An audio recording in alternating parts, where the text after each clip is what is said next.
Now, on the 20th of February 2020, இந்த 2020 ஆண்டு பிப்ரவரி மாதம் 20ஆம் தேதி அன்று I was called to come and wait at the presence of the Lord at 10 in the morning. காலை 10 மணி அளவில் தேவனுடைய சமூகத்தில் வந்து காத்திருக்கும்படி நான் நிர்பந்திக்கப்பட்டேன். And as I was waiting on the Lord, நான் கர்த்தருக்கு முன்பாக காத்திருக்கையில் I was taken before His holy presence in the heavenly realm. பரலோக மண்டலங்களுக்குள்ளாக தேவனுடைய பரிசுத்த சந்நிதிக்கு முன்பாக கொண்டு போகப்பட்டேன். Some people find such things hard to believe. இப்படிப்பட்ட காரியங்களை எல்லாம் சிலர் நம்புவதற்கு மிகவும் சிரமப்படுகிறார்கள். And they mock and ridicule at such things. இப்படிப்பட்ட அற்புதமான திவ்ய அனுபவங்களை எல்லாம் மிகவும் எளிதாய் கேலி செய்து பரியாசம் பண்ணி விடுகிறார்கள். But if you read in the Holy Bible, ஆனால் பரிசுத்த வேத புஸ்தகத்தில் நீங்களே நன்றாய் படிப்பீர்களானால் God has different ways of how He wants to communicate with His people. நம்முடைய மக்களோடு கூட தேவன் தொடர்பு கொண்டு உறவாடுவதற்கு வித்தியாசமான வழிகளை உடையவர் கையாளுகிறார் என்பது நமக்கு புரியும்.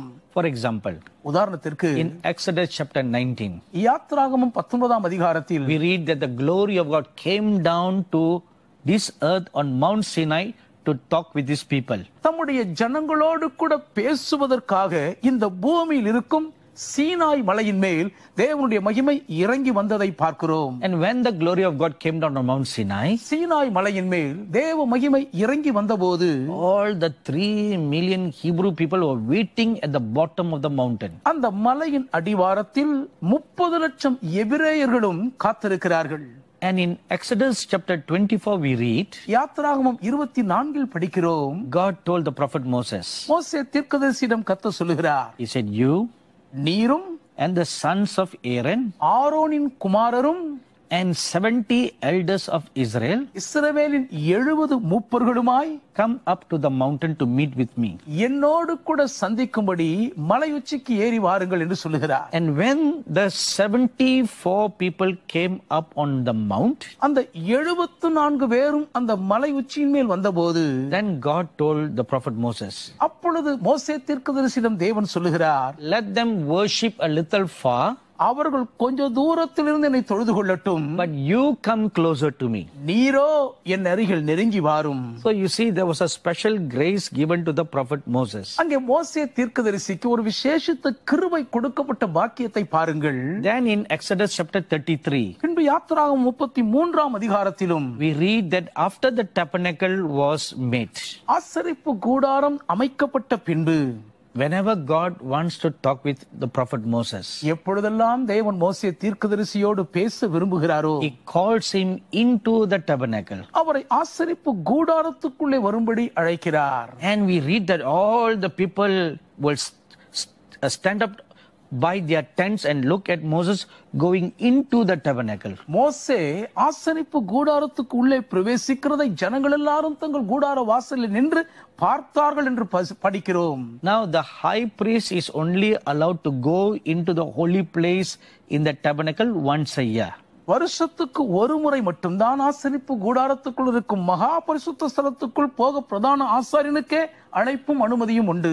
You see, the sons of Levi have different duties to do. லேவியின் புத்திரருக்கு நிறைவேற்றுவதற்கு பல்வேறு கடமைகள் இருக்கின்றன. Some of them were appointed to take down the furnitures of the tabernacle.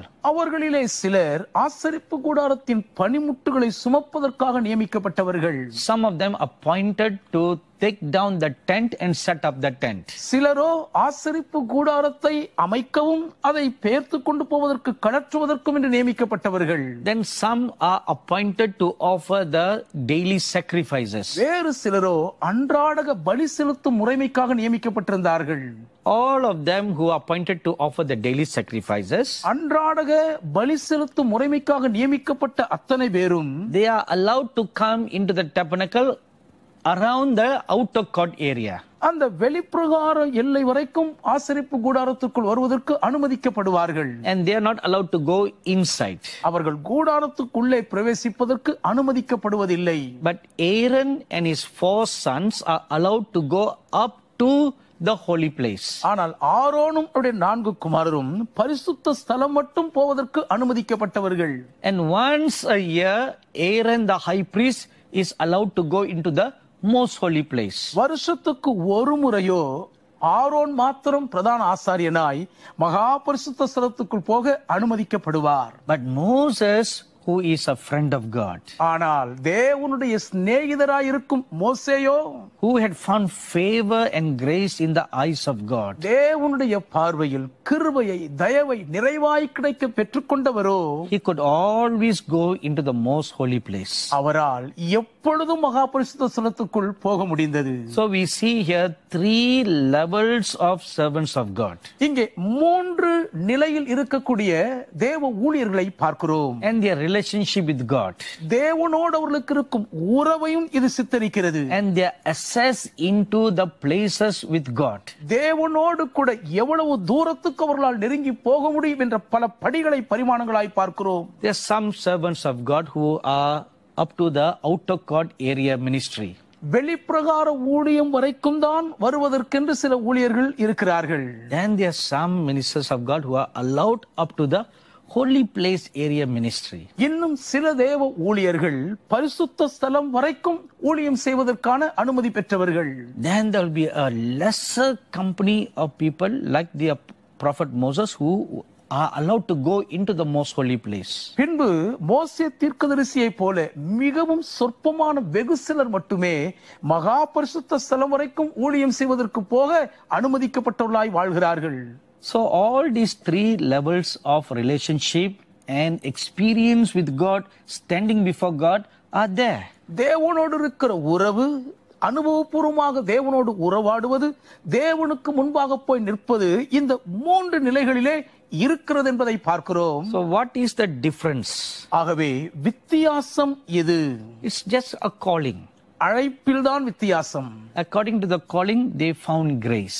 அவரவர் தம் அழைப்புக்கேற்ப கிருபையை கண்டடைகிறார்கள். Nothing more, nothing special. இதில் சொல்லிக் கொள்வதற்கு வேறொன்றும் அதிகமும் இல்லை, விசேஷம் ஒன்றும் இல்லை. So in Exodus chapter 3, we read that the prophet Moses is called by God to meet him in the tabernacle. யாத்திராகமம் 3ஆம் அதிகாரத்திலே ஆசரிப்பு கூடாரத்துக்குள் தம்மை சந்திக்கும்படி மோசே தேவனால் அழைக்கப்படுகிறதை பார்க்கிறோம். Then in Exodus chapter 34, பின்பு யாத்திராகமம் 34ஆம் அதிகாரத்தில் you read that God calls Moses up to the mount. தேவன் மோசேயை மலையுச்சிக்கு மேல் ஏறி வரும்படி அழைக்கிறதை படிக்கலாம். And there you will read he sees the glory of God. அங்கே ஒரு தேவனுடைய மகிமையை பார்க்கிறார் என்றுதான் வாசிக்கிறோம். Now look at these 3 instances. இந்த 3 சம்பவங்களையும் கவனமாய் பாருங்கள். In one instance, God came down to speak to them. ஒரு சந்தர்ப்பத்தில் அவர்களோடு பேசுவதற்காக தேவனே கீழ் இறங்கி வந்து விட்டார். In another instance, God calls them into the tabernacle to speak.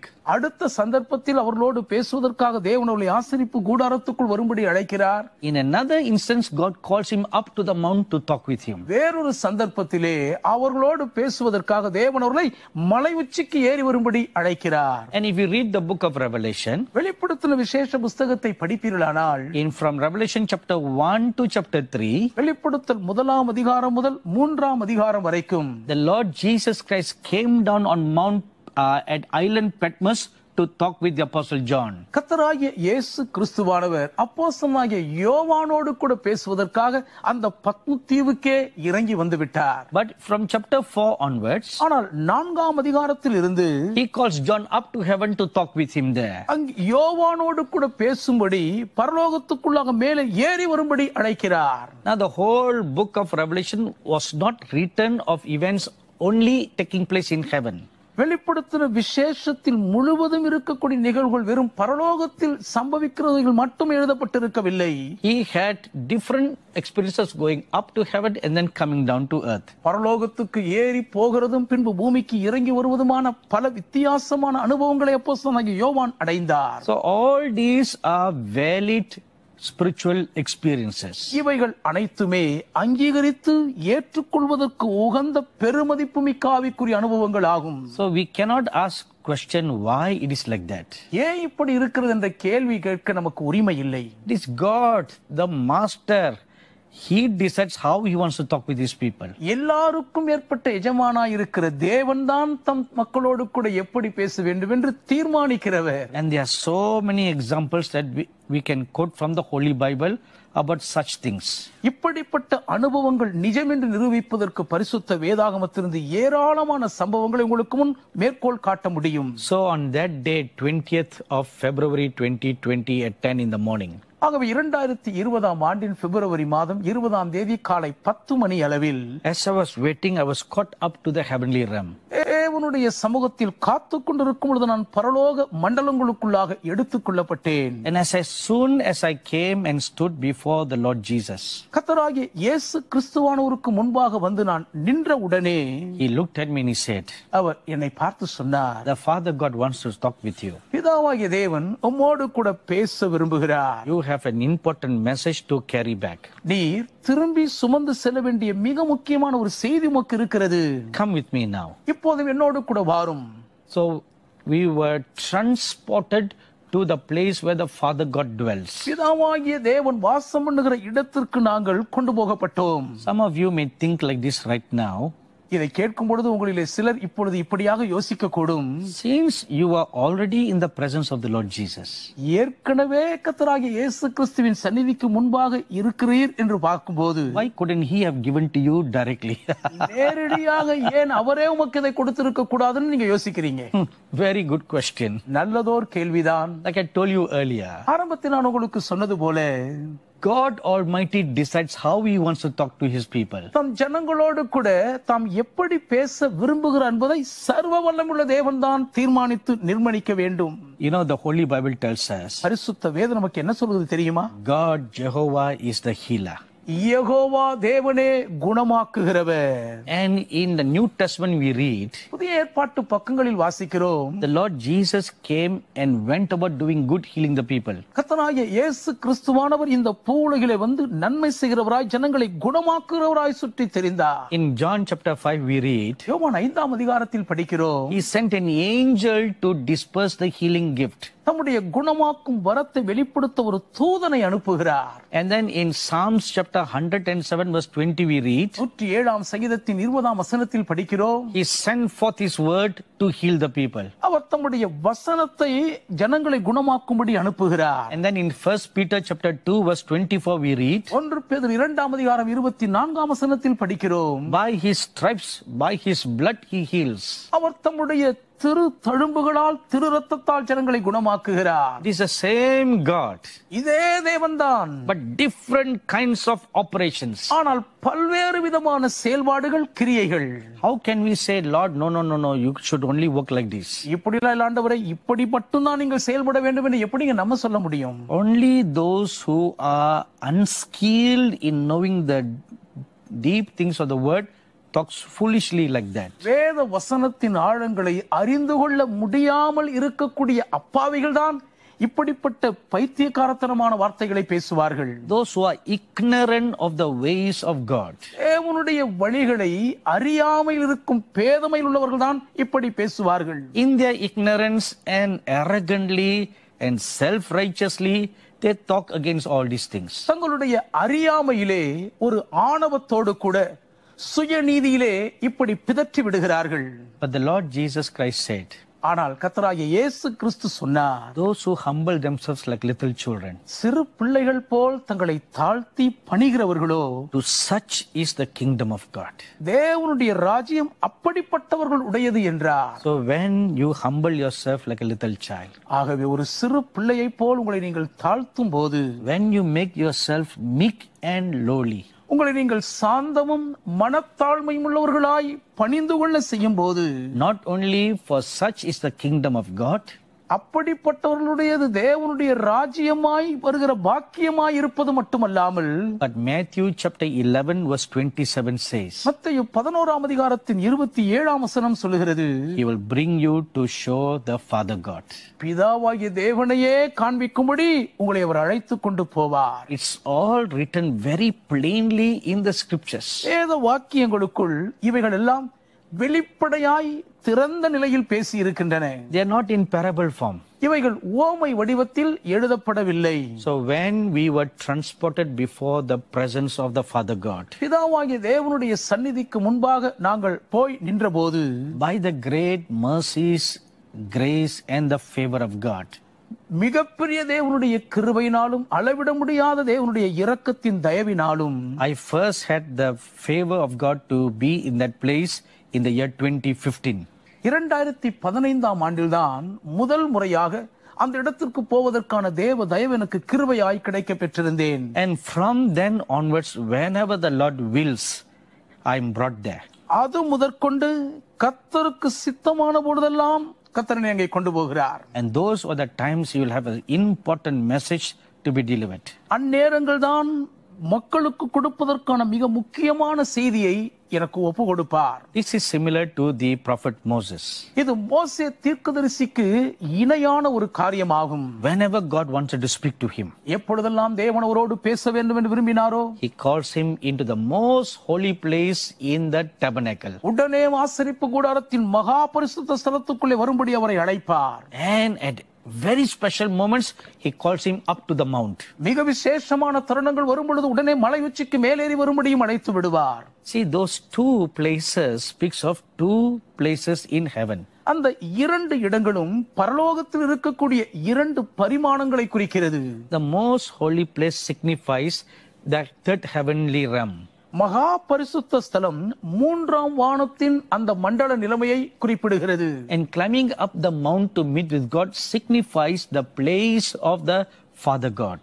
மலை உச்சிக்கு ஏறி போய் தேவனை சந்திப்பது என்பது பிதாவாகிய தேவனுக்கு முன்பாக போய் நிற்கக்கூடிய அனுபவமாகும். Is this really true? True. இது உண்மையிலேயே நிஜம்தானா, சத்தியம்தானா? If you read Isaiah chapter 14 verse 12, ஏசாயா 14ஆம் அதிகாரம் 12ஆம் வசனத்தை படிப்பீர்களானால், there Lucifer says, அங்கே லூசிபர் சொல்லுகிறான், I will set my throne above the mountains in the northern part. வடபுறங்களில் இருக்கும் பர்வதங்களுக்கு மேலாக என் சிங்காசனத்தை ஏற்படுத்துவேன். See, that is referring to the place where the Father God dwells. பிதாவாகிய தேவன் வாசம் பண்ணுகிற இடத்தை தான் அது குறிக்கும். And then in Revelation chapter 14 verse 1 we read, அதன் பின்பு வெளிப்படுத்தல் 14 முதல் வசனத்தில் படிக்கிறோம், there is a Mount Zion in heaven. பரலோகத்திலே ஒரு சீயோன் மலை இருக்கிறது. So my dearly beloved sons and daughters, ஆகவே என் அன்புக்குரிய மகன்மார்களே மகள்மார்களே, all these are very very real. இவைகள் எல்லாம் மிக மிக நிஜமான யதார்த்த உண்மைகள். So when I came and stood before the presence of the Father God, பிதாவாகிய தேவனுடைய சந்நிதிக்கு முன்பாக வந்து நான் நின்றபோது, it was a huge mountainous region. அது மிகவும் பெரிய பிரம்மாண்டமான ஒரு மலைப்பகுதியாகும். Beautifully covered with snows. மிகவும் அழகான வெண்பனியினால் மூடப்பட்டு இருந்தது. And the summit of the mountain is always covered with clouds.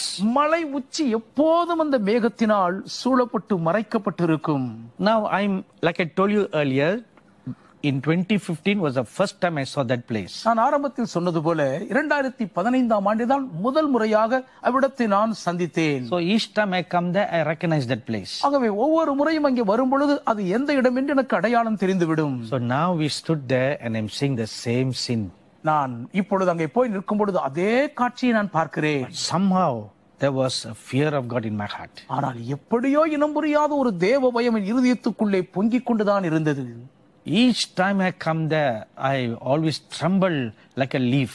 அங்கே எப்பொழுது வந்தாலும் ஒரு இலையைப் போல நான் அங்கே உதறி நடுங்கிக் கொண்டுதான் இருப்பேன். To stand before the Almighty God is not an easy thing. சர்வ வல்லமையுள்ள தேவனுக்கு முன்பாக போய் நிற்பது என்பது ஒரு சாதாரணமான காரியம் இல்லையே. In Exodus chapter 34, யாத்ராகமம் 34ஆம் அதிகாரத்தில் verse 8 you read, 8ஆம் வசனத்தில் படிக்கிறோம், when the glory of God came near prophet Moses, தேவனுடைய மகிமை மோசே தீர்க்கதரிசிக்கு அருகாமையில் நெருங்கி வந்தபோது he fell down on the ground and worshipped God. முகங்குப்புற தரையில் விழுந்தவர் தேவனை பணிந்து தொழுது சேவிக்கிறார். When the apostle John saw the glorified Son of God on Mount Patmos, மகிமையடைந்த தேவ திருக்குமாரனை அந்த பத்ம தீவில் அப்போஸ்தலனாகிய யோவான் தரிசித்த போது he fell down as one who was dead.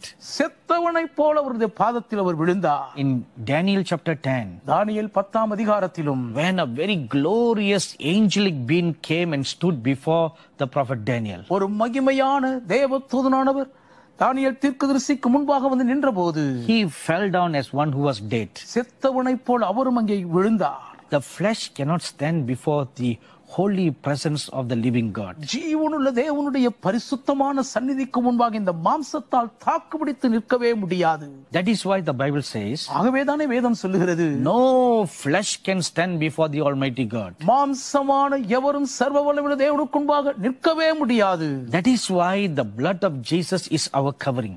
அதனால்தான் இயேசு கிறிஸ்துவின் திரு ரத்தம் நம்முடைய பாதுகாப்பு திரையாய் இருக்கிறது. Only the blood of Jesus Christ has made us possible to stand in the glory places of heaven. பரலோகத்தின் மகிமையான ஸ்தானங்களுக்குள்ளே போய் நிற்கக்கூடிய தகுதியை இயேசு கிறிஸ்துவின் திரு ரத்தம் ஒன்றுதான் நமக்கு கொடுக்கிறது. That is why it is written in Hebrews chapter 4 verse 15 and 16. ஆகவேதான் எபிரேயர் 4:15-16 இவ்வாறாக எழுதப்பட்டு இருக்கிறது. In chapter 10 verse 19 to 22. 10ஆம் அதிகாரம் 19 முதல் 22ஆம் வசனம் வரைக்கும், that by the blood and through the blood of the Lord Jesus Christ, கர்த்தராகிய இயேசு கிறிஸ்துவின் இரத்தத்தினாலும் அந்த இரத்தத்தின் மூலமும் we have access to come and stand before the throne of grace. கிருபாசனத்துக்கு முன்பாக நிற்கும் ஸ்லாக்கியம் பெற்றிருக்கிறோம். So while we were standing and looking at the mountain, அங்கே நின்ற அந்த மலைகளை பார்த்து கொண்டிருக்கும் போதே, from the cloud that was on the summit, அந்த மலை உச்சியின் மீது இருந்த மேகத்தில் இருந்து came 3 lightning and thunders. 3 மின்னல்களும் இடி முழக்கங்களும் வந்தன.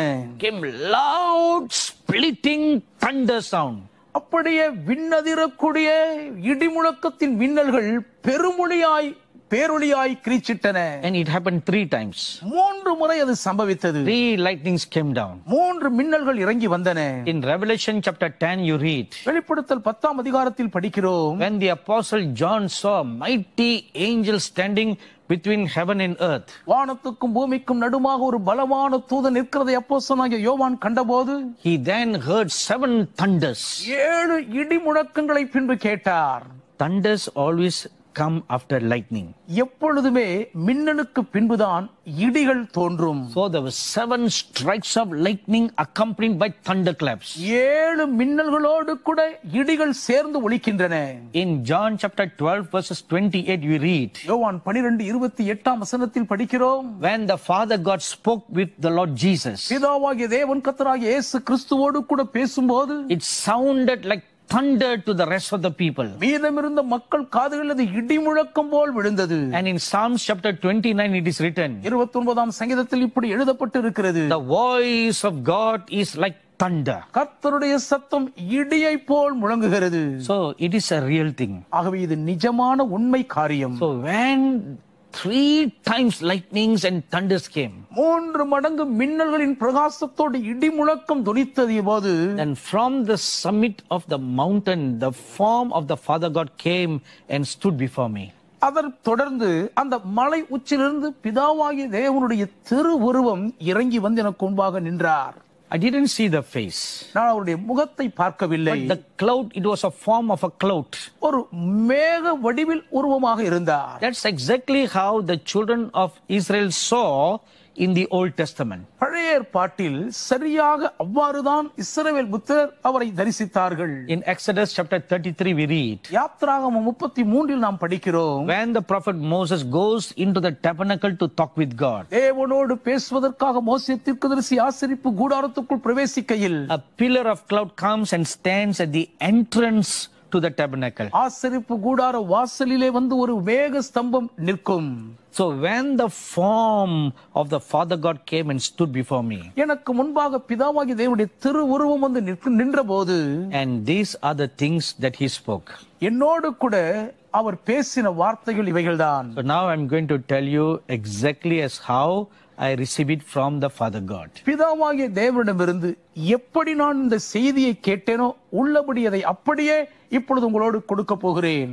Another great wind is going to sweep all over the world. மற்றுமோர் பெருங்காற்று உலகம் முழுவதும் வீச போகிறது. And when he spoke the word wind, காற்று என்ற வார்த்தையை அவர் பேசின உடனே, it was made for me to know this. எனக்கு இதை அறிந்து கொள்ளும்படி செய்தது. Another great wind, மற்றுமோர் பெருங்காற்று, worse than coronavirus pandemic. Corona உயிர்கொல்லியின் தீவிரமான பாதிப்பை விட மோசமானது, is going to sweep this whole world. உலகம் முழுவதையும் அது பேரலையாய் வாரிக்கொண்டு போகும்.